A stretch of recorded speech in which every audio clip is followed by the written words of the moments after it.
lined up the top stars from Hollywood and from all over the world to entertain you on a giant screen with the few colorful motion pictures you've been hearing about and reading It's about. showtime, folks. Enjoy the show. We're delighted to have you with us. They're driving theater. You'll find something to please you to add to your evening's enjoyment. Is pleased to bring you our feature presentation.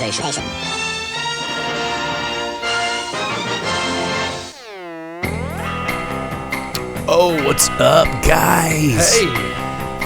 Viewers assemble. We are tuned in. We're here. The Drive-In Speakerbox. What's going on, everybody? I am, of course, your host, the Boom Operator. I'm the Grip. And tonight, whoa, we're gonna talk about. Is that the chicken song again? What was it? No, that was I feel like chicken tonight. That's like what. chicken. No, you know that song. Tonight. Whoa. Like if Vince didn't like 80s music, then he's again wrong, because that song. I'm not quite sure who does that one, but dude, it's sick. And I'm sitting here tagging our video, and I accidentally tagged it moths. But no, we've got a really good show for you guys tonight. We're going to be talking about movies. We're going to be talking about movies that are coming out this weekend. We're going to be talking about movies that are in theaters. We're going to be talking about spoiler alerts. We're going to be talking about Game of Thrones. We're going to be talking about the Orville. We're going to be talking about Avengers Endgame. So we got a lot of things we're going to be talking about. So like, subscribe, share. While I am tagging ourselves in this video, I am going to go ahead and remind everybody to hit us up on that Facebook at the Drive-In Speakerbox. Hit us up on that YouTube / the Drive-In Speakerbox. Hit us up on that Twitter at Boom Operator if you want to. And then over on that Periscope, just at Drive-In Speakerbox if you want to get up on it. And we got the technologies, and we're bringing them to you. We're bringing them to you live every Monday night right here on your preferred method of entertainment from the internets. Welcome. Let's just start with a little bit of news, because some stuff happened. We did lose a famous director this week. I don't know if you guys heard about the very largely heralded and known director John Singleton. He died this week at age 51. Probably best known for his work on Boys in the Hood, or as my compatriot here would remember him from, Too Fast, Too Furious, and of course other movies like Poetic Justice and things like that. Why would you keep the list going after that, dude? It doesn't get any better. That's the best one. Then Too Fast, Too Furious? Yeah, dude. No. That's the one where they introduced Luda's character. Luda got something to say. You get the S2000. Paul Walker starts driving a Skyline for the first time in that one. R34. Dude, yeah, that's the one. Oh, you guys and your love for that movie, I'll never quite understand. Plus, it has the cool action sequence end where they launch the car into the boat, and dude, Too Fast, Too Furious is the jam. Is that like your favorite? I don't know, dude. Eva Mendes is quite. Oh, I forgot Eva Mendes is in that and ruins it. Oh, well, I mean, Shoot. Also, I was there for the eye candy. They bring in Tyrese in that one. Tyrese Gibson shows up. Gibbs? That's the one. Well, he Ejecto seat, cuz. God. That's from that one. Oh my gosh. I don't know, man. I can't pick a favorite Fast and Furious. What are you doing to me on the inside? I'm stalling while I Wait till this. while I'm tagging ourselves in social media posts. Wait till the Hobbs and Shaw movie comes out. Where are you? Why? When they just announced that John Cena is going to be in a Fast and Furious movie. You can't see that. That's all I have to say about that. You can't. That's not something like John Cena. Yeah, bro. I mean, what? This is just going to be Expendables all over again. You guys. What's wrong with the Expendables? Nothing. I'd rather watch The Expendables. That's what I'm saying. All right. Well, there's 3 of them to watch if you want to do that. No, there's only 2 to watch. The third one, yeah, I don't know about that. Which You sure? was the third one the one that had Mel Gibson. yeah. The second one had Jean-Claude Van Damme. There's 3 of them. Man, I just don't. I just can't get with that. But anyway, we've got things to talk about tonight. We've got John Singleton to pour one out for. We've got a little bit of movie news, not a whole lot because What about the mom from It's Always, or the mom from Everybody Loves Raymond, and she was Did one of she the die? yeah, she was one of the grandparents in Christmas Vacation, and I can't remember what her name is. I didn't read about that. I didn't have that on my list of things. Yeah, man, it was like Doris. There was a CNN article about it. Well, pour one out for her too if she's dead. But you know what? Who else is dead? No one from the Marvel universe. We're going to talk about that later. So yeah, bear with us for that one. But a little bit of news, not a whole lot of things that we really need to cover because everything is Endgame related. But there is a couple of things that I did want to. Oh well, What? Dina said she's been dead for 3 years. I guess I caught an old article. Well, it was like that. What was the article that went flying around the internet where it was? I think it was recently. They were like Samurai Champloo's on YouTube. All of the episodes. I'm like, yeah, it's been out there for like 400 million years. Yeah. But anyway, a little bit of movie news that I was excited about. You know, everybody's got Stephen King fever right now. All the Stephen King books are turning into movies again, and sequels are turning in, or reboots are happening. But one of my favorites, Salem's Lot, is getting a reboot. And James Wan is set to direct. And James Wan, of course, responsible for putting into play a lot of big horror things in the Conjureverse and Yeah, that's Sawverse. some of your favorite ones, huh? I know, but the beginnings, like he usually starts these things and they go into motion into ways that we can't really necessarily approve of. But yeah, Salem's Lot is. I think it could be good. I think James Wan could do a good job with it. But to respond to Gentry's comment over on Facebook, should we leave for spoilers? It depends. We will warn you. We should. We'll probably say something right beforehand. Yeah, we will say earmuffs, and you can just sit there and do this. But yeah, we're not gonna make it not fun for you, especially for you Game of Thrones people. But the one of the things that I can say about Endgame spoilers is there's not any.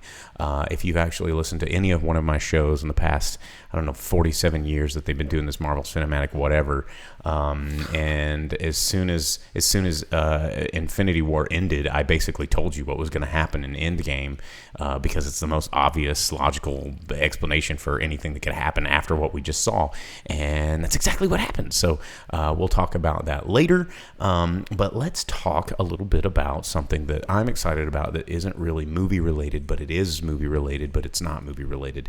And I don't know if you guys know this about me. A lot of people think that I am a horror movie fan. And I do enjoy horror movies. I don't like gory movies, but I love classic spooky horror movies. And the Universal Studios, the classic horror pantheon is some of my nearest and dearest favorite characters of all time. We're talking, Frankenstein's monster, Wolfman, Dracula, the Mummy, the Invisible Man, all those, Creature from the Black Lagoon, Bride of Frankenstein, the whole gang. All the Monster Bash crew. Dude, exactly. And so the Universal Studios Halloween Horror Nights is something that I've always, it's the end-all be-all of Halloween haunted attractions in the world, pretty much, and happens every year at Universal Studios, and they transform the whole park, and they make it into the spooky amusement park for literally in just snap of the fingers like Thanos, and shit happens. But each year they always theme it. And it's usually it's Saw, or, something that's trending right now. And, but this year, they are going all Universal horror monsters. And so it is the classics assembling in your face live for Universal Horror Nights, and I have to go.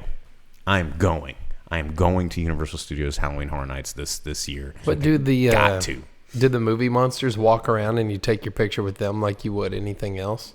Like the guy in the Hulk costume or Mickey Mouse and stuff like that? It's just the whole park is going to be transformed into the moors where, you know, the Wolfman hangs out, and then Frankenstein's laboratory, and, you know, Dracula's castle, and they're going to be coming at you, and you can either run for your life, or you can like take a selfie with them while they try to get at you. And I cannot wait for this. Like, I am pumpity pumped. And I know it's not necessarily movie related, but wow, it's going to be awesome. So there's that. Before we get into any reviews and spoilers and stuff, let's talk about movies that are coming out this weekend, because that's what we usually like to do. And of course, like I said, most of the news is going to be money related versus Marvel and things like that. So we're not gonna spend a whole lot of time on that. But not a whole lot of movies coming out this weekend either, because this is kind of by design, so that, you know, we can create billion-dollar movies, which is something, again, we're going to talk about a little bit later in the show. But we do have a couple of little movies coming out. We've got the new film from director Jonathan Levine with Charlize Theron and Seth Rogen. Maybe you've seen the preview, called Long Shot, the romantic comedy where, you know, Seth Rogen and Charlize Theron hook up. She's successful. He's a deadbeat, and then they become friends. And hold on, there's lovers. Like a twist though. He's also like a reporter, so it's kind of. She's a president. She's a cabinet member that's running for higher office. Yeah. She's like Secretary of State or something. So it's kind of like a Mr. Deeds type thing. Yeah. Where there's the reporter and the person, and if the person finds out that they're a reporter, it'll ruin it. You know, going undercover. Layers. Whoa. I'm pretty sure that whoever wrote that movie didn't think about it that hard. So judging from the poster, it looks like pretty standard issue Seth Rogen comedy, but it's something different in theater. Also for the kids coming out this weekend in theaters, maybe you've seen the trailer, maybe your kid has one of these. It's the Ugly Dolls movie, featuring the voices of all your least favorite CD producers, Nick Jonas, Kelly Clarkson, Blake Shelton, and I mean, Janelle Monáe is pretty cool. She's awesome. So she gets a free pass because she's awesome. But the rest of the Ugly Dolls, like, you can keep your Jonas, you can keep your Clarksons. I ain't about that life. Wow. Yeah, so Ugly Dolls, of course, it's an animated adventure for the kids. What's up, Q? What's up, Mr. Zimmerman? All the people out there on the chat. You can join the chat if you wanna get in on fun. You can jump in on YouTube, Periscope, or Facebook. I'm pretty sure. I don't know if it's anyone's even watching Facebook or Periscope anymore. But I don't think so. The chat also doesn't. It's laggy. Yeah, then the chat for Periscope, it worked like once with the Restream API, but stupid Restream. What do we pay for? We pay for service. Well, it's actually probably Periscope's fault. Periscope. What do we? Well, we don't pay for Periscope, but we got all those superstars. I mean, jeez. But anyway, those two movies are coming out in theaters this week, as well as The Intruder from director Deon Taylor, starring Megan Good, Dennis Quaid, and Michael Ealy. Maybe you've seen this trailer where Dennis Quaid is like the creepy neighbor well, I guess he's not a neighbor. He used to own the house that they purchased, and he won't leave. And it's kind of like weird reverse home invasion because it was his home first, but he kind of squats it, and I don't know, weird. But then in limited release, are you ready for this? Oh yeah. Shadow. We were talking about it. Is that the one that I told you about with the umbrella guys? Oh yeah, from director Yimou Zhang. He is returning to the screens once more. If you've never seen any of his movies, I highly recommend some of his movies. Hero, House Flying Daggers, the one about the Golden Flower. We went and saw. I mean, I've seen all of those in theaters. We went and saw. What was it? The Great Wall. We saw that one together in theaters. It was pretty good. He's a lot of, I mean, amazing director, visual, just stunning visuals. amazing martial arts, amazing choreography. We got the Grip over here drinking a beer. Hey, man. After the show last week, I was sick all week and I didn't have a voice. I just got my voice back, so I need help making sure I can gripe about Avengers properly. Okay. Yeah. Well, let's not spoil our review. Spoiler alert. Grip wasn't happy with a Marvel movie. Imagine that. So anyway, that's what's coming out in theaters this week. We are hoping. I doubt that we're going to get the Shadow, not the Shadow, but Shadow. I was about to say, because the Shadow knows. We're not probably going to get that this week because it isn't limited. So that's probably about only 200 theaters in the country. But hopefully it'll go into expanded. As Dina says over here on YouTube, says Shadow's already made $1 gazillion in China. And yeah, it's probably not going to get a good release. But here's the thing, though. All of Zhang's movies usually get a U.S. release. It might not be a huge wide one, but I've seen almost every one of his major films in a theater. Still going to be hard going up against Avengers. Oh yeah, and Ugly Dolls. The entire weekend was sold out, man. Well, and here's the thing. Let's go ahead and start picking this a little bit. This scab. No, this is spoiler free. But movies like Avengers and movies like what is probably going to inevitably happen with the Avatar films when they start coming out, like these big mega blockbusters that come out. Like I almost feel like one of the reasons that Disney made this movie 3 hours, which is kind of a little unnecessary of a runtime. Pretty unnecessary. But what that does is it positions them, like these theaters know that everyone's going to want to see this movie. And at a 3-hour runtime, that means they can't pack a whole lot of showings into one day, and because there's only so many hours in a day. So that means it has to be showing on more screens. And if it's on more screens, that means other movies have to leave. And so it basically flexes everything out of the theater to make room for that cash money. And it's strategic in a way that has really nothing to do with the content, except for it's positioning them in a way to generate more revenue for this movie. And it's all very much by design. And is it a good strategy for making money? Sure. Is it a good strategy for making really good, lasting, memorable content? Probably not. But and how many times are they going to do this before we start to catch on? And so, yeah, as Vince said, he saw an article about when to pee because it's so long. I mean, I don't think you're going to be hard pressed finding a moment where you can be like, I can miss this for a minute or two. What? Avengers, you don't think that there's a moment? No, I'm saying there's plenty. Oh, I was about to say. I don't think you're going to have a hard time finding one where you're like, well, obviously I can miss this for a few minutes. The thing about these this is a movie that needed an intermission if you really just wanted a pee break. But remember when movies used to have those? Yeah. No. But yeah. I don't remember personal experience, but I remember the concept, and I kind of miss it. Like, if we're going to have 3-hour long movies, then we need to have some intermission. Like, let's go out to the snack bar and get ourselves a snack, and let's go to the bathroom and drain our pee-pee holes.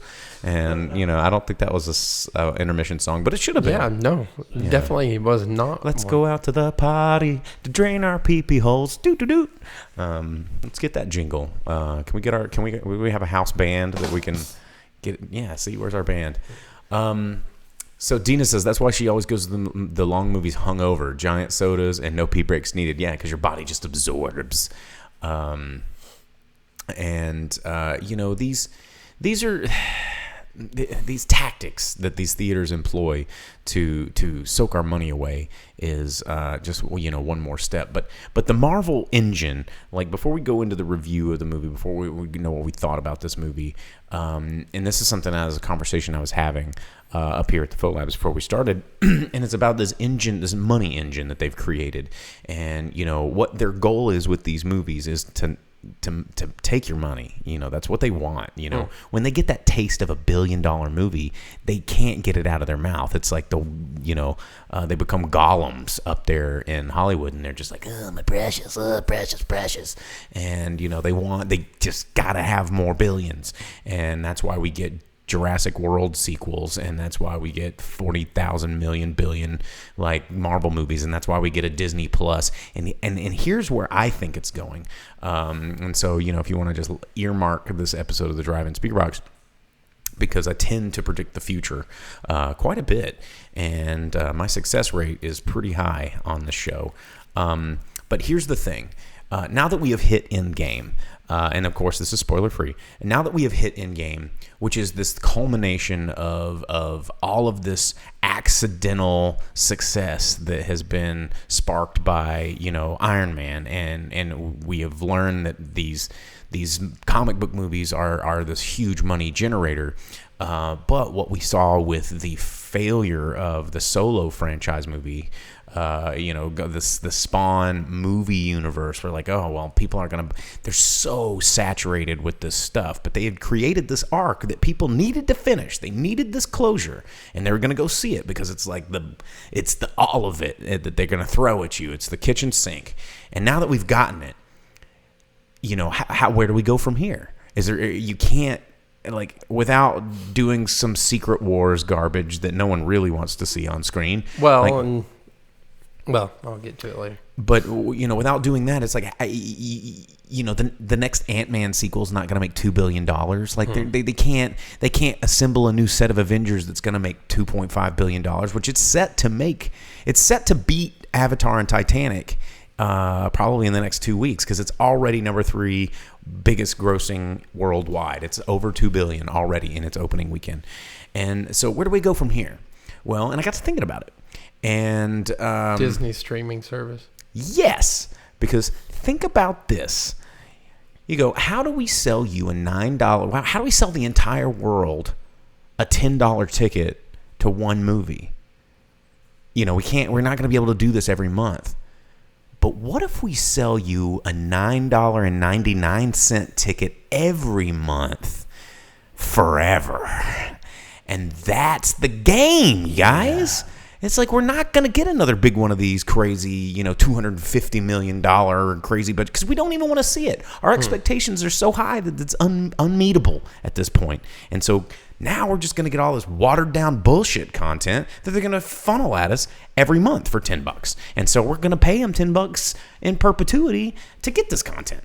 And it's when video games figured out DLCs, and they figured out in-game currency, and they figured out, how do we stop selling you a $60 game that we worked really, really hard on and is memorable and you love and you cherish and you pull and you dust it out and you teach your kid how to play it, and how do we stop doing that and sell you one $70 game and then sell you one shitty game that we didn't put a whole lot of work into, but then we make you spend 99 cents every day as you get addicted onto this cocaine that is the stupid in-game currency, because you want to build that building faster, and you want that weapon that hits just a little bit harder than the other guy, and you want a stupid smiley face that the other guy doesn't have on your armor or whatever. And that $70 game that you're like, oh, that game was expensive. Now you spent $470 on it, and you're still no farther to beating it than you were when you started, because it's not a good game to start with. And so that's where they're going, because it worked in video games. And it's going to work in movies, because, we're dumb. We are dumb, and we're going to keep spending money on this crap. So that's where we're going. That's my prediction. Well, you know what? Sam putting up their West Coast Avengers, I doubt that'll ever happen. But I think Wonder Man and U.S. Agent and Scarlet Spider are not made for Marvel's movie plan, because U.S. Agent would take too much explanation. People would be like, why is Captain America wearing black? Wonder Man, I think the idea of having an android person more so than Vision is not going to play out very well for a movie audience. And then no one wants to see Tom Hollings be Scarlet Spider, and he's not cool enough to pull off Ben Reilly, so not going to happen. Yeah. Well, and looking in the comments here, everything's for the streaming service. They already signed off on a Hawkeye. You can't talk about it much without kind of giving away Avengers stuff. Well, it could all be prequels, sequels. No one knows where in the timeline these are supposed to take place. Right. There's supposed to be a Black Widow spinoff. There's supposed to be the Hawkeye spinoff. It's already filming. There's supposed to be what else? A few others, but there's like 8 or 9 shows. Oh, Ant-Man. There's supposed to be like a Ant-Man series. There's supposed to be a Falcon and Bucky series, like team up. Yeah, it's gonna be like Lethal Weapon, but with Yeah, so everything is trying to get it all in one place. So I wonder then if how they're gonna explain things like the Netflix series. Well, I mean, that's just those characters are probably going to get rolled in, just like I talked about. They canceled it on Netflix only because they're going to bring it back. They're going to bring it back. Those characters were probably like people were watching Punisher, people were watching Luke Cage, people were watching these shows were being viewed, and those numbers don't lie. When people watch things and pay for things, we're going to get more of it. The Loki show, yeah. Loki has one, yeah. And thanks, I don't know Gus. what Gus is saying, dreading a Fantastic Four. You know what they could have been using this whole time? Some Fantastic Four, some Reed Richards going up against Thanos and... Yeah, David Hasselhoff, Nick Fury. But David Hasselhoff, Nick Fury was the best. It was the best. I would watch that movie 50 times. It was real Nick Fury. Well, I need some Silver Surfer and not a lame Silver Surfer. I need some, Fantastic Four, man. They've already made Space crazy lame, and that's right, Adam. See, he's hitting me up. This, and it was like, what about the X-Men? Where's Astro? Where's my Howard the Duck? Howard the Duck was promised. That's coming, probably on streaming. So this is. It's weird to see where this is going to go, but I definitely think that we're going to see less of these movies. Like, if you even look at Feige's calendar for, they haven't released all of Phase 4, but, what it's going to be is it's going to be them. It's DLC. It's going to be DLC. You know what? You know what they need to do? Forget all of these comics you guys are talking about. Where's my Micronauts movie? Where's my obscure Marvel?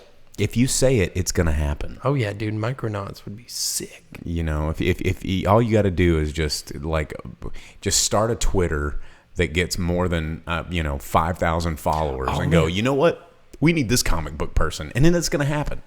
Because they're going to, people watch it. Well, you better make it. Put it on streaming service. And, because they're going to churn out that TV stuff at a budget that is significantly lower than they can churn out these big feature-length films. With getting all these names attached in there. But if they put a big budget and, real movie quality cinematography to a What If series, now that would be cool.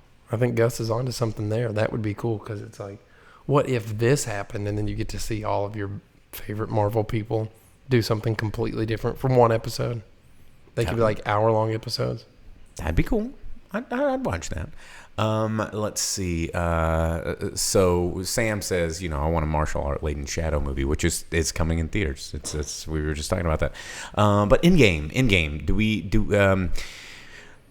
since we're talking about Avengers, do you just want to jump into it? Sure. I mean, we need to just get in here. So. Let's just do the thing. Okay. So I'm trying to formulate these spoiler-free endings, but again, going back to what I said earlier, it's hard to spoil a movie that was so predictable. That's true. I mean, it's 3 hours of almost nothing happening. Yeah. I mean, there's even one scene where they show a time lapse, and you know how it'll be 1 hour later or 7 days later or whatever. It does the boom. Oh, we're boom 5. Well, don't say it. You can't say it because times 4 equals.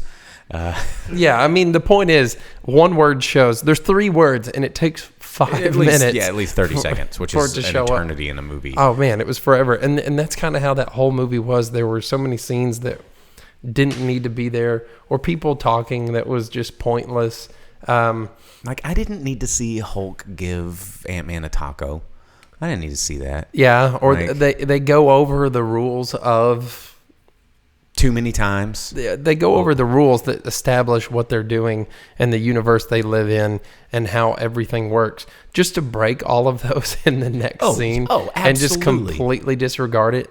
The majority of this movie is them collecting Infinity Stones, right? And no surprise there. The majority of this movie was hey, remember these other movies that you watched? Yeah, well, exactly. They're like, oh, we're going to go do this, but here's that. But not even in like a fun Back to the Future Part 2 kind of way. No, but every rule they've established in previous movies is broken too. So it's just them being like, well, you can't do that. That's impossible. And they're like, but watch as we do that thing that shouldn't be allowed to be done because of the established rules. And the things we just said. Yeah.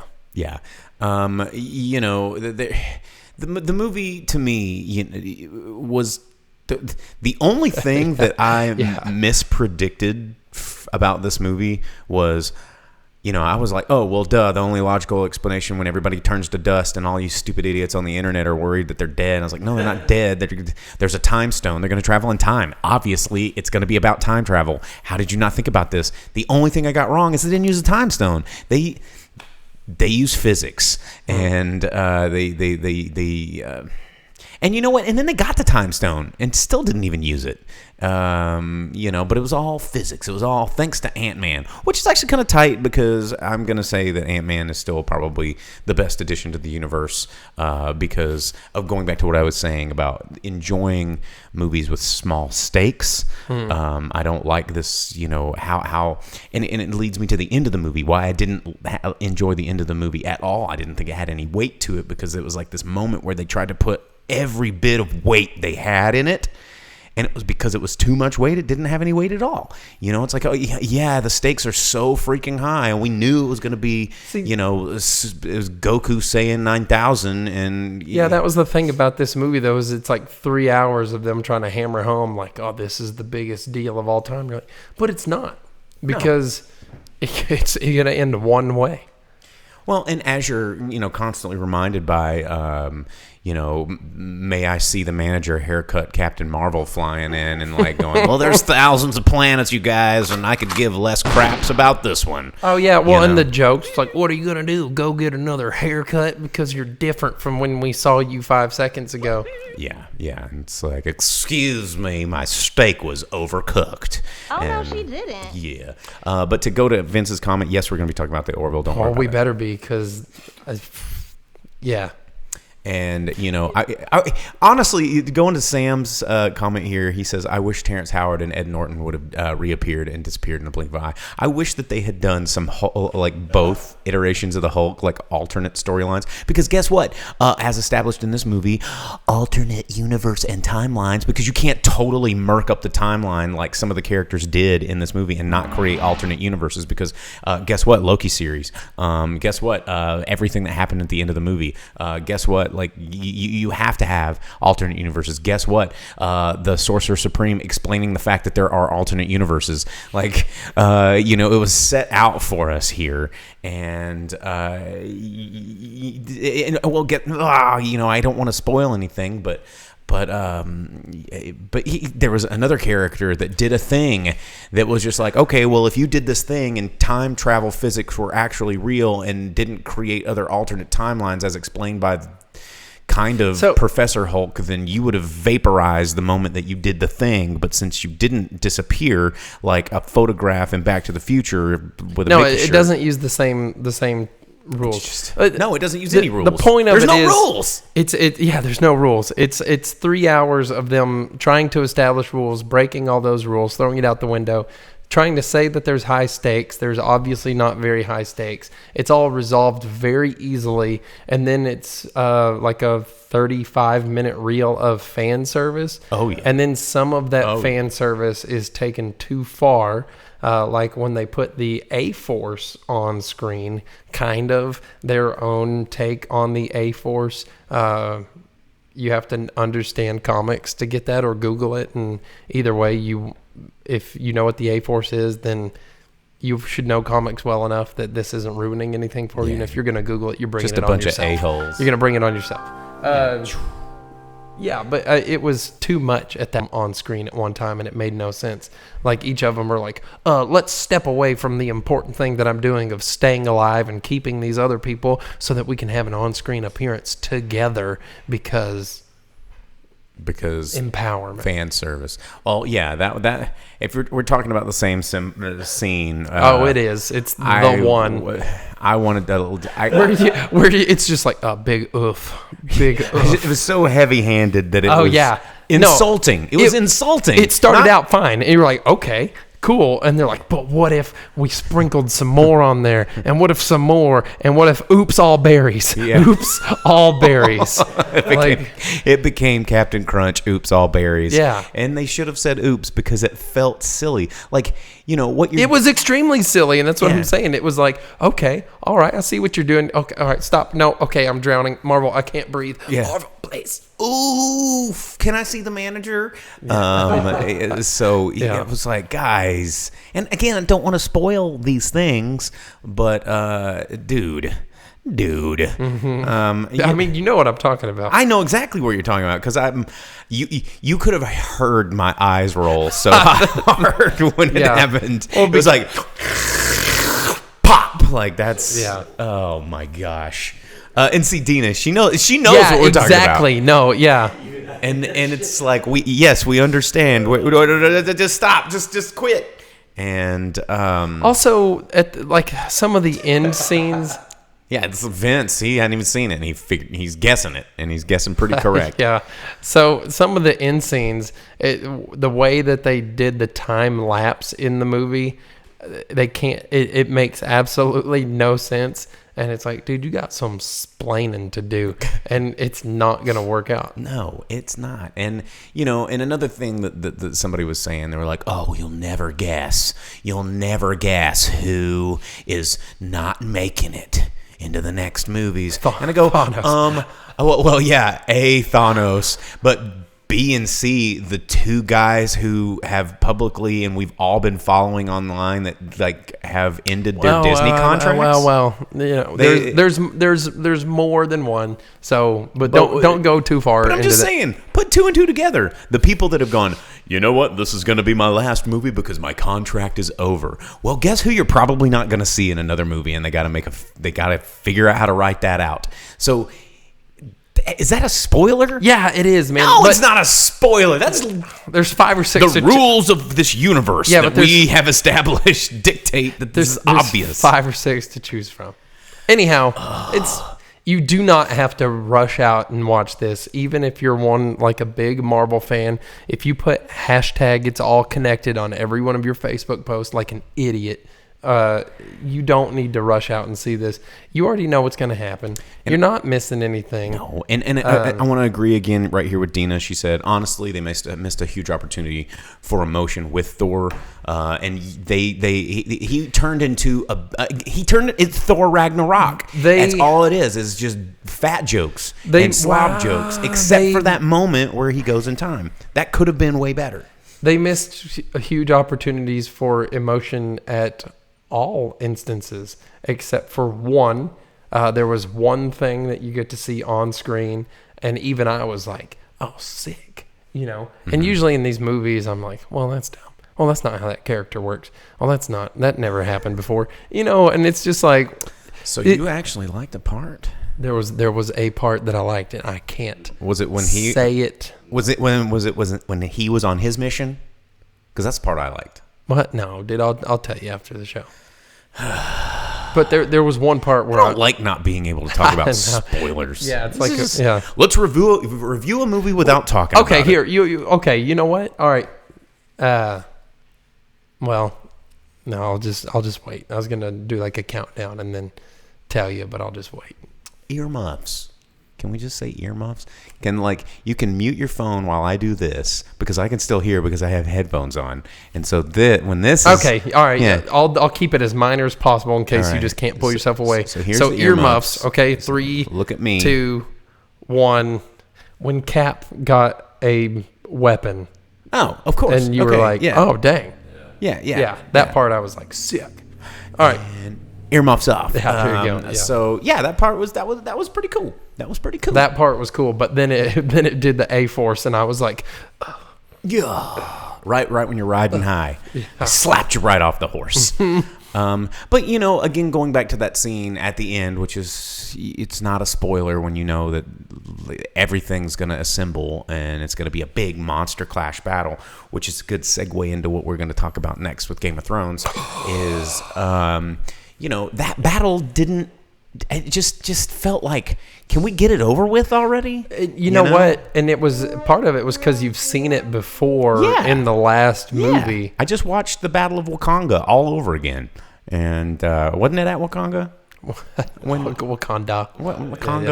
Wakongo. And they have the white gorillas come out. And there's like the one gorilla that's like, that would be awesome. That would be sick. That would be awesome. Yeah, if M'Baku like comes down from the mountains or whatever, and he's like...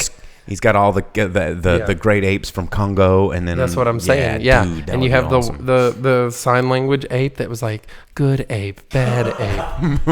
Oh, that would be awesome. Yeah, because Congo is sick. It's a pretty good movie and a great pinball machine. Oh yeah, it's very yeah. good Well, because M'Baku's people have like all that gorilla symbology and like the mountain shape, like the gorilla. They were like showed up and they hit the sign language, and they're like, "What are you doing?" And then like the crazy like white murder gorillas come out of nowhere. And Mighty Joe Young is just like, yeah.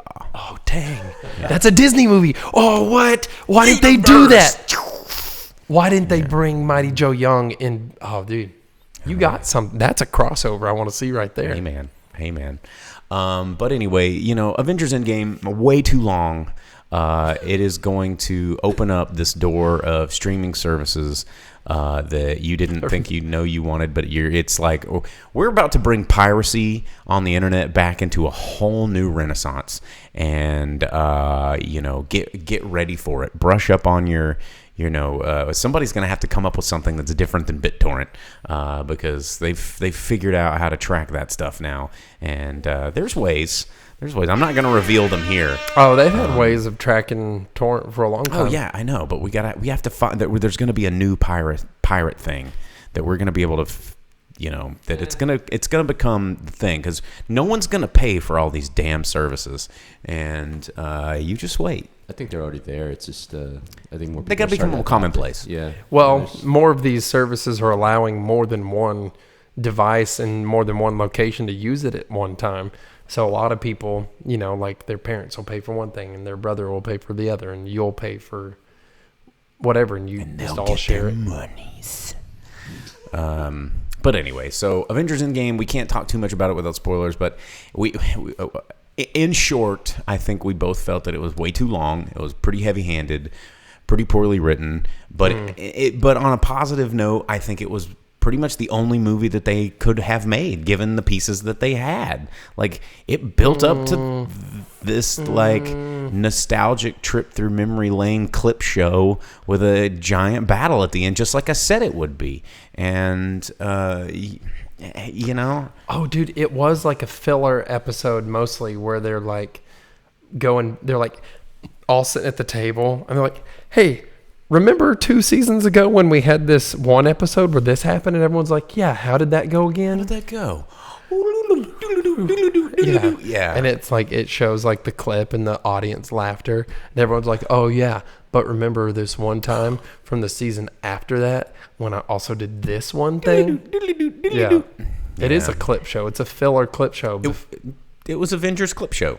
And, they have to... A bottle movie. Oh, don't get me started on that whole... Everybody complaining about not this last episode, but the season before Game of Thrones being a bottle episode. But anyway, Avengers Endgame. Let's just stop talking about it. And so let's talk about Game of Thrones. Because I had to start watching it. And I'm caught up. I got to. That's my job. There's only 6 episodes. It's halfway through. And the last episode was phenomenal. I thought one of the better ones. The one yesterday? No. The previous one before Episode 2. Episode 2. The bottle episode. The character building episode. And I have read so many just complete polar opposites. People either really loved this last week's episode or really hated it. And And I feel like if you really hated it, you didn't understand what was happening. And I mean, maybe you haven't watched Game of Thrones. So yeah, Sam's never seen an episode. It's a phenomenal show. It is doing what Disney Plus wants to be. Like they're wanting to figure out how to capture an audience like that with all these characters and all these things. But here's the thing about Game of Thrones is, the spinoff series has been that was talked about has already been canned. One of yeah. So there's we'll see how they figure out how to monetize this engine that they've made. But this last episode is the battle that we've been talking about. Producers have been hyping it up. Everybody's been saying it was episode one. It was like this crazy huge production level, highest production of all time. And I almost felt like the battle didn't quite live up to what the production hype was about it. Like saying we filmed this over 7 million days, 55 nights. It was like we never slept once, and we spent the GDP of 6 countries to like make this battle. Get ready, buckle the F up. You know what? I think all of that is accurate though, and I think the directing of some of the scenes betrayed that. Yeah. Because it kind of had that whole like Taken vibe where it was like cutting to and from, and there was just so much on the screen that it was focused in too close on that you didn't get to see really what was going on with it. Dina said it was Battle of Helm's Deep, but with sunglasses on. Well, and so, I've read a lot of different things. I read a couple of interviews and kind of, piece like my thoughts together about it. And I read comments from the director, and I understand where he was trying to get to because I experienced it too, and not really the best way, especially in a world where everybody's TV settings are always stupid. Well, guess what? You can change those. Yeah, but a lot of people don't know how, and but the director was saying that a lot of this was a choice to capture sort of the true chaos of battle, to let the viewer experience like the not knowing what would it's like, yes, you could have all these plans, yes, you could have them, well, it wasn't tactical battle enough. And it's like, bro, if you fought uncountless horde of zombie but that was the thing, the whole zombie thing was a little over the top in this episode with the growling and the noises and everything like that. It's like, yeah, I've seen Walking Dead and we've all gotten very tired of it at this point. So it's not like that was anything unique or new to keep you interested for the hour and a half runtime of the episode. And the majority of the on-screen noise was zombie hisses. Yeah.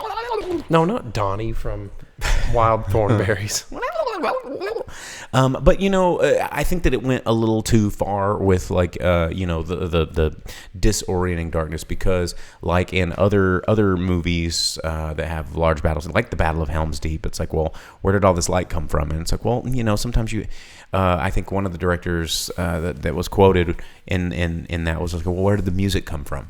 And it's like an artistic choice to help the viewer understand what's going on in the scene. But it's like some of these things we didn't need to really understand. It's like everybody's fighting everybody, and it's crazy. And where I think we needed to see, we did. We saw a lot of characters bite the dust. We saw stuff that was going to happen, and honestly, I didn't see the end coming.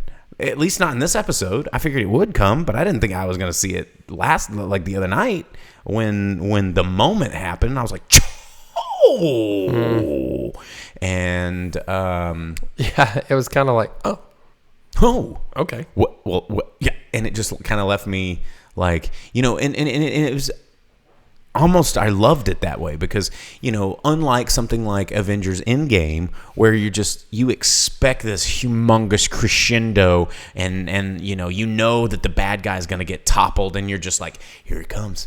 Any minute now, they're gathering strength. The bad guy's going to topple. All right, we did it. And in this one, you're just like, oh!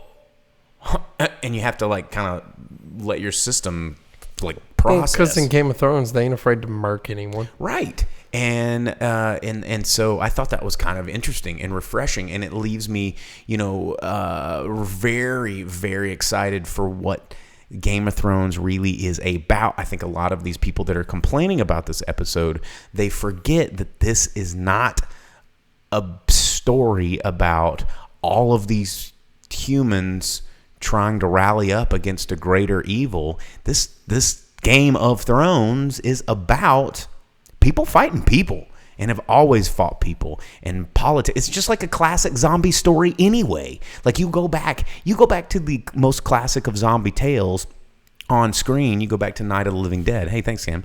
You go back to Night of the Living Dead. What is that story about? And I even hate to use Walking Dead as an example, but classic zombies, the idea of this brainless horde that doesn't think, doesn't have a whole lot of thought. It's like, in essence, it's really not. It's a containable problem. Not so much in Game of Thrones because you got the Night King, but the zombie itself is usually used as an illustration to show how civilization breaks down and can't work together against some threat that, if they had just tried harder to work together, then maybe it might work.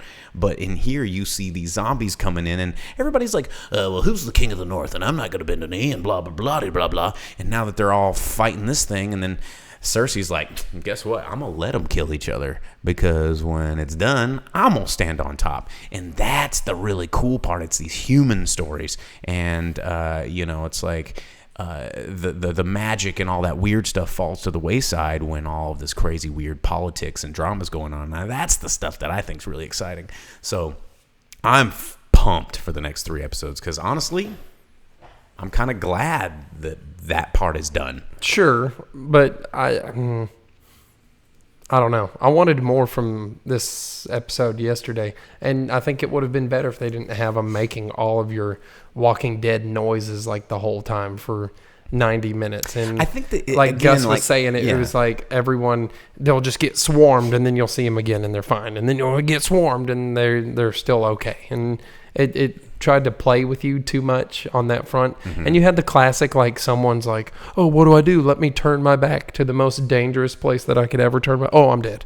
Right. Yeah. Like, oops. Yeah. But, there were too many...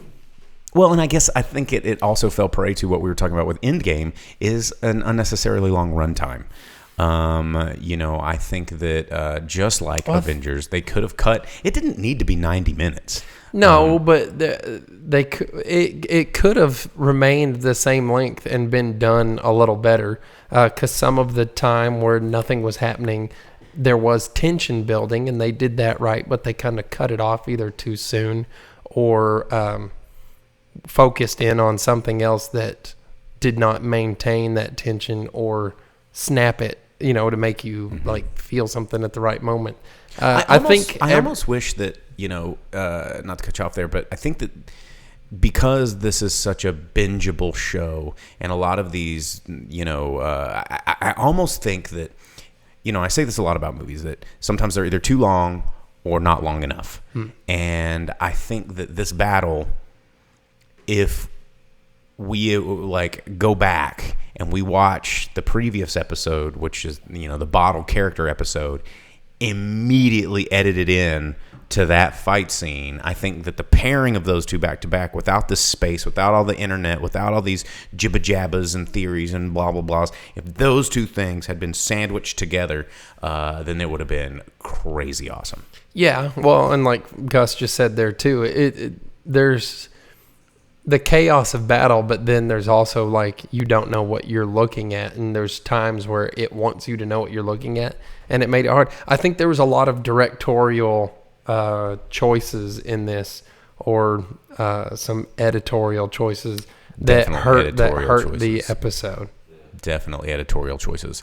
And I mean, it was still it was there. It was good. It was a 90-minute fight scene. I was involved in the episode. You know what I'm saying? I was stressed out. Really? At the end of it, I was like, I was exhausted, like physically exhausted after watching it, which is, I think, a cool thing. As soon as there was that first contact with the armies, I was like, oh. And then I just kind of sat like that for like 90 minutes. But I ain't mad at it. I think that it was a pretty great episode. See, that's what I'm saying too, is what Gus just said. You can have chaos and narrative clarity. Like, have you ever seen Saving Private Ryan? It's insane chaos. And there were veterans that are like, that's how it is. Like, that's what it was like. It brought back memories. There weren't many personal stories that were going on in this battle. It was just this big overarching, you're kind of looking at everywhere. There wasn't any, like say the Battle of Blackwater or, the Battle of the Bastards. It shows these individuals like on this, like, oh, where are we going? It was just like, all of a sudden, flaming sword. Oh, he got what's going on? There's a guy on this. There's a dinosaur covered in, what was that? Was that a dinosaur? Where's Ghost? You're just like, all this stuff's going on. And yeah, I think that, that was probably, they should have gotten Neil Marshall back to do this one. Because where he dropped the ball on Hellboy, I think he could have really sent this one into just like right out of the park, home run, like he did with the Battle of Blackwater. Because dude, that was awesome. Let's see. Yeah, no one had many goals. Just like Gus said, that could have made it more dynamic. Like if they had tried to execute parts of their plan and they failed, and that would have made like Melisandre's sort of mini victories a lot more powerful, I think, because you would have seen like these moments where they have these intentions, like Gus just said, many goals, many objectives that crumble because obviously everything fell apart instantly. But it would have been, I think it would have been a little bit better if it would have been more systematic fall apart. Like, okay, we see this fall apart and we see this fall apart, but we understand that it's all happening at the same time. Right. Or cut away from hissing, idiotic undead that we've seen a million times before and focused a little bit more on the people that were involved in it. That is really the reason you're sitting here watching this episode anyhow. But Yep. Although I did really like the giant zombie scene.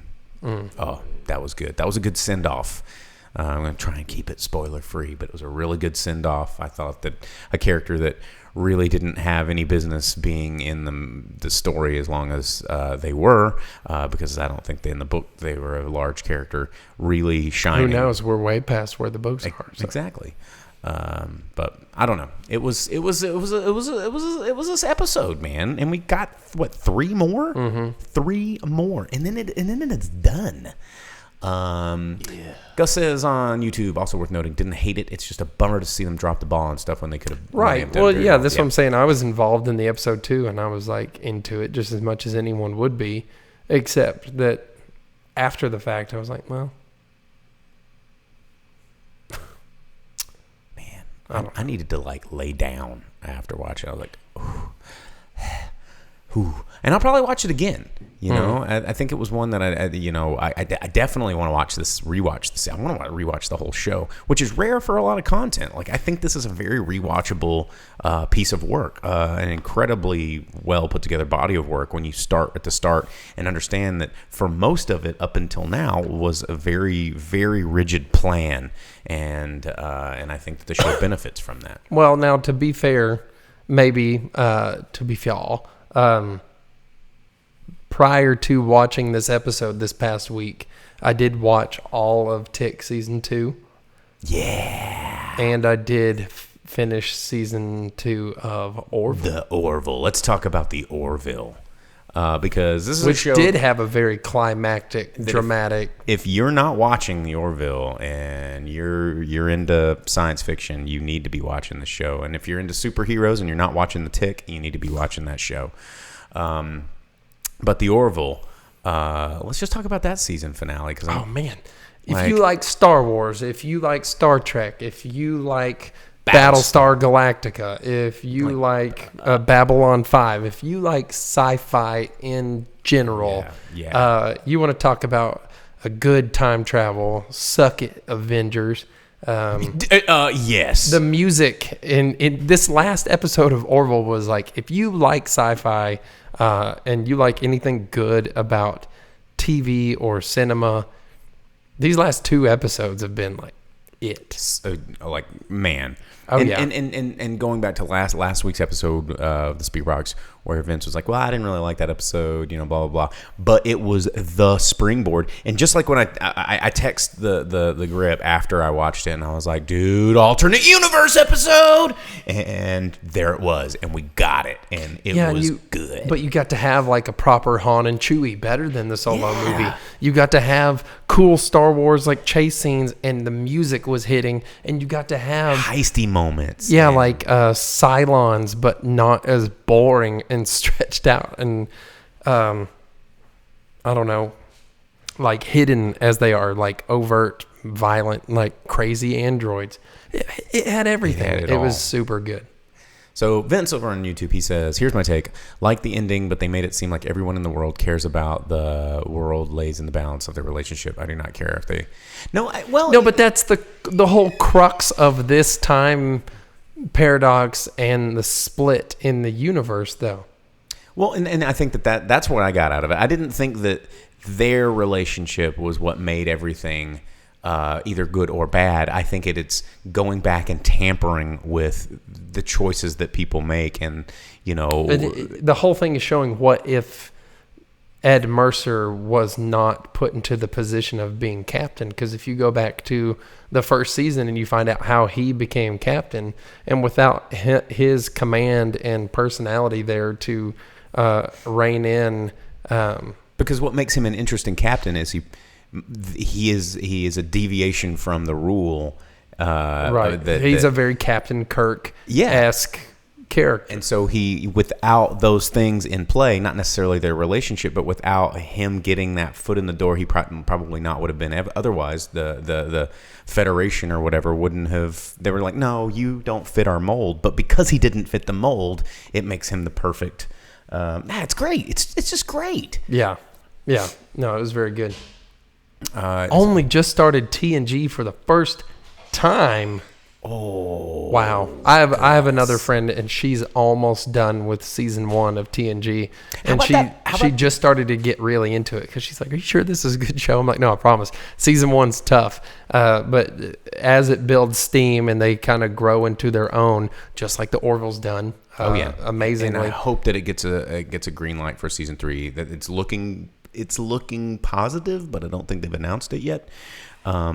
But one of the other things I'd like to say about that last episode of the Orville, in a way that Avengers fails, again, the Orville did right a really tasteful cameo that I thought was just fantastic. I mean, even the news, they managed to hide it. They managed it to not pop up when a certain character left the show, and then you get this very nice, like not heavy-handed, just a good, tasteful cameo where you're like, oh yeah, and you see it and you get that moment, but then it doesn't run with it. It's just like, it's here, it's alternate timeline shit, and we're moving on. And as a viewer, it was really awesome. Mm-hmm. And so yeah, as Vince said, he was like, oh yeah, it was awesome to see this character. Well, see, and you're saying you don't feel attached to the actors. You don't need to be attached to the actors. You need to be attached to the characters that they're portraying. And Orville does a really good job of that, for sure. Because the whole Isaac character design, the first time I saw it, I was like, well, that's goofy. That's like some bad cosplay. But it doesn't matter anymore because I believe him as a character. And Bortus. Yeah, dude. And Bortus, especially in this last episode. Gosh, yeah. Just and there are things that Orville's been able to do in a way that certain characters in Star Trek never were able to accomplish. And because they're more grounded and human, and they're not like rigid rule following. Exactly, and so yeah, I mean the show's good. Like the episode where the helmsman falls in love with the girl from the 2000s, her iPhone. Yeah, that's a really good episode. That is a fantastic episode. And asks a lot of questions, and that's why I think I like it, is because it asks a lot of the good science fiction novum questions that sci-fi does and is supposed to do to make you think about the world around you. It uses science and technology and advancement and into that have to answer questions or explore scenarios of how humans would react to those things. So. You want to talk about cameos? Orville's full of them. If you watch Oh, Star if you're a Trek especially, fan? yeah. Oh, tons of them. Oh yeah, like that episode. Tuvok was in that. You've had so many people from so many different Star Treks just show up, and you're like, oh snap! Like the Doctor from Enterprise is in an episode. Hell, the lady, the Doctor on the ship. The Doctor on the ship is from Gerald Jordan, DS9. Yeah, I mean Penny Johnson Gerald. It's too good Jingleheimer of a Schmidt. show, and I need more of it. This season was too short, and I need more. So I'm really like Vince said, season 2 raised the bar. Same with the Tick. Season 2 raised the bar. Do you know what I need? And as Gus more just said, of the Tick in my rules. life, man. Season 2 of the Tick Knocked it out of the park. The best. Oh, it was everything, and I need more of that. And again, especially the way it ended. The last word said, dude, the smile on my face was so big.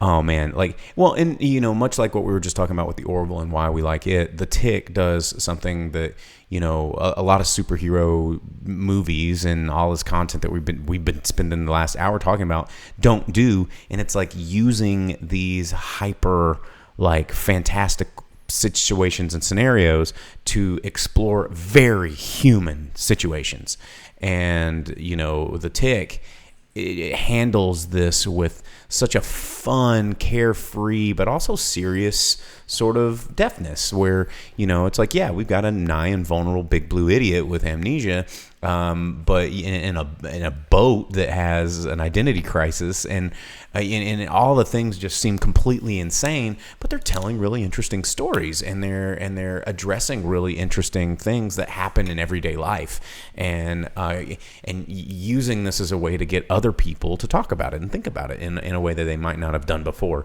And just the episode where Danger Boat has the breakdown, and you get Danger Boat's kind of origin story, and he's just like, I identify as a boat.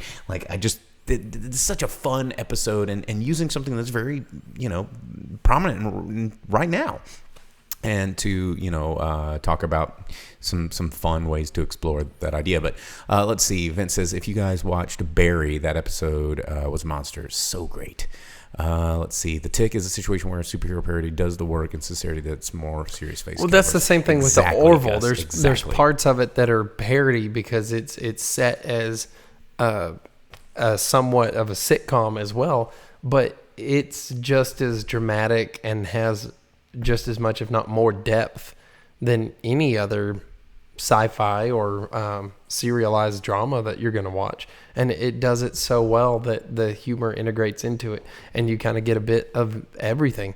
It's better than Ice-T's terrible puns on SVU or something like that, or like when Richard Belzer would come in and be like, oh, something real dry and humdrum sarcasm, and you're like, bro, someone was raped. This is SVU. Be cool about this. Looks like they had a bad day. Yeah, not Law and Order, but I get what you're saying. I just those I can't stop thinking about the sunglasses. Yeah, the CSI. All the CSIs.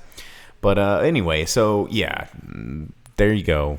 To wrap it up, Avengers paled in comparison to all of the TV shows to that TV were shows so that good. no one's watching. Right. We need to get these numbers on this good content up. So, oh man, but hey, I don't know. Paul Rudd was good. Paul Rudd was good. I love seeing Paul Rudd. There's Again, that. low stakes, human stories. That's why I think Ant-Man's kind of a neat story. It's about a guy who's trying to, be a good dad, and we won't go too far into it, but yes. Anyway, I think we gave everything. Yes, Gus, Doom Patrol is on my list of things to watch. I just don't have the DC streaming service, so I need to acquire it through other totally legal and paid for means. But it is definitely on my list. I'm finishing up American Gods as we speak because it's not finished yet. And that's once I get through that, I'll probably start on Doom Patrol. I think that's the only shows I'm watching now. Now that Orville's over, yeah, it's on the list. But anyway, not like we said, not a whole lot of things that are on our top lists of things to see in theaters this weekend. If we can get a chance to see Shadow, that is exactly where we will be. But this weekend, if you're not seeing a movie and you do live in the Northwest Arkansas area, which we film and record the show, it is the 1 year anniversary of Pinpoint, which is my bar right behind us, and air horns coming at you. And so this Saturday, we're gonna from like 4 to 9. Hopefully if the weather holds out, we're gonna be doing a backyard patio barbecue jam. We'll have some music and some free food, and we're also teaming up with the Vault, who's right over there, and they're celebrating their 1 year as well. So we kind of decided to don't get me started about the snap on the we can't go there. We can't go back to Endgame because it'll just put me in a bad mood. But the Vault is celebrating their 1 year. We kind of decided to team up, so they're going to be doing a patio jam. A lot of really cool drink specials going on over there, and they're going to be, I think, doing a big pork shoulder, and so just lots of food to eat. Come hang out. We'll actually have the patio open so you can. Everybody asks if they can come through the back door, and we're gonna let you come in our back door on Saturday. So, minor spoiler for Avengers. It's not the Ant-Man Thanos that you wanted. Yeah, he does not go inside Thanos's anus. So anyway, but that's this Saturday, and then Saturday early afternoon you can catch me over at Brewgrass, where me and Jason Sewell from Later with Jason Sewell, our other show that's on Saturday nights, we're gonna be doing bingo, and so it's an action-packed day. So we've got a lot of stuff, but maybe we'll see a movie. I don't know. We'll see. Maybe I'll catch up on Doom Patrol. Maybe I'll, whatever. But when we do come back, we will have some Game of Thrones to talk about. We will have some other things going. So who knows? Yeah, that's true. It'll be 4 episodes with no, and in 3 months on the next episode. And you're like, we get it all. Yeah, we've already waited 2 years.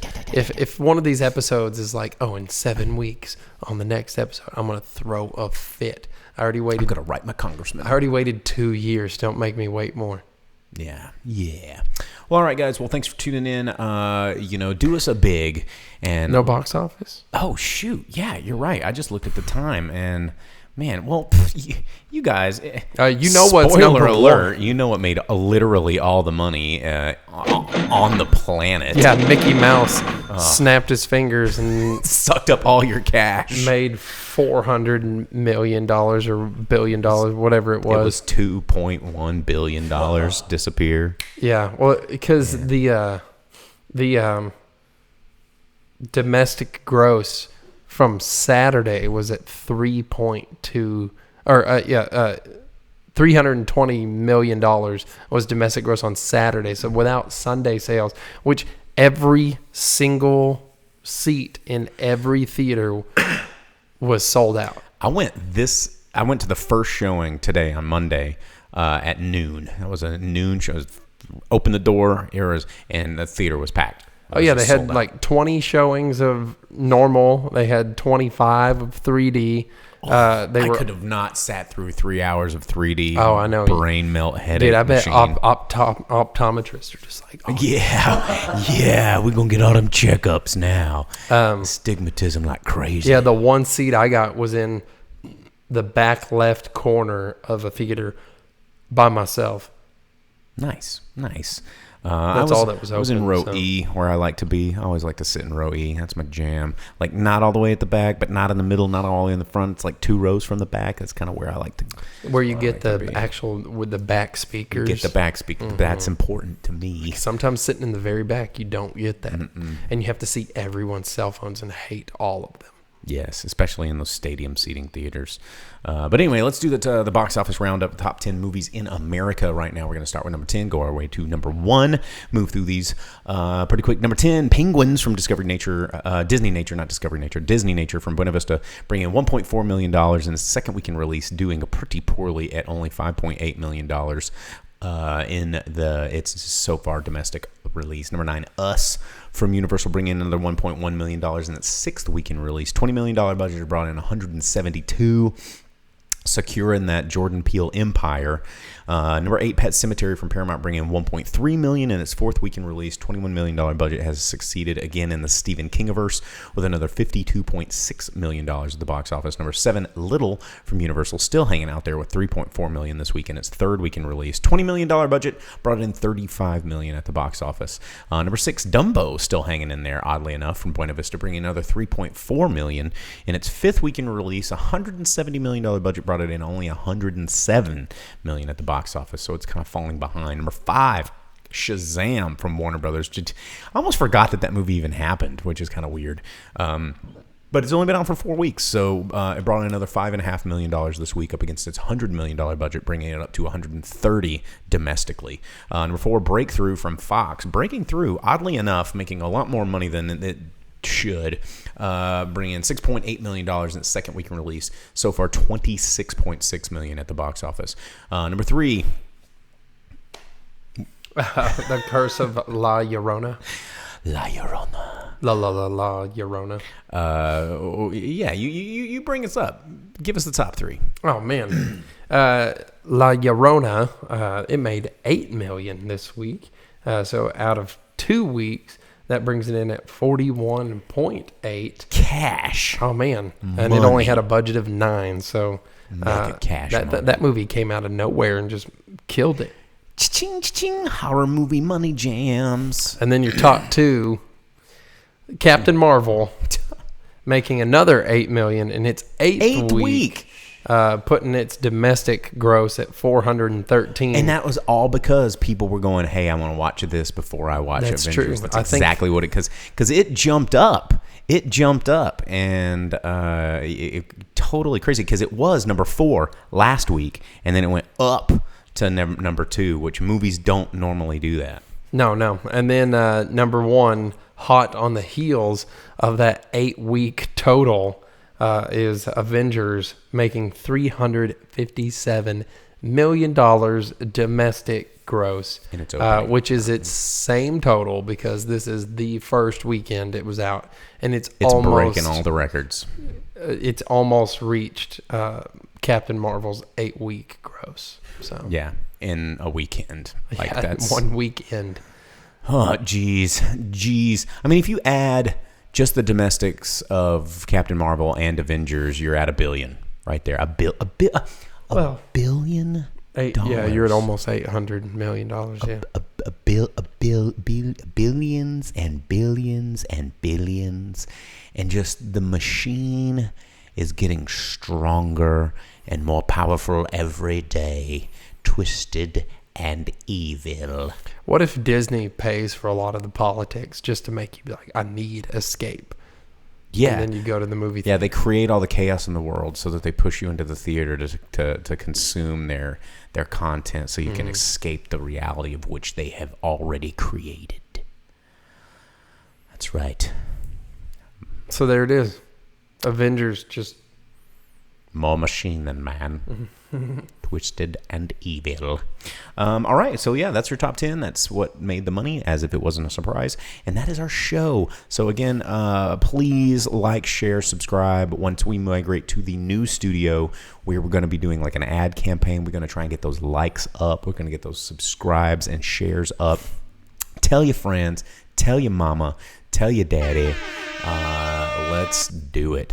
And yeah, as Vince said, make a $2 billion movie is already on the corporate whiteboard somewhere. They're just like, oh, we got to do it now. How do we just got to do it. We got to make it.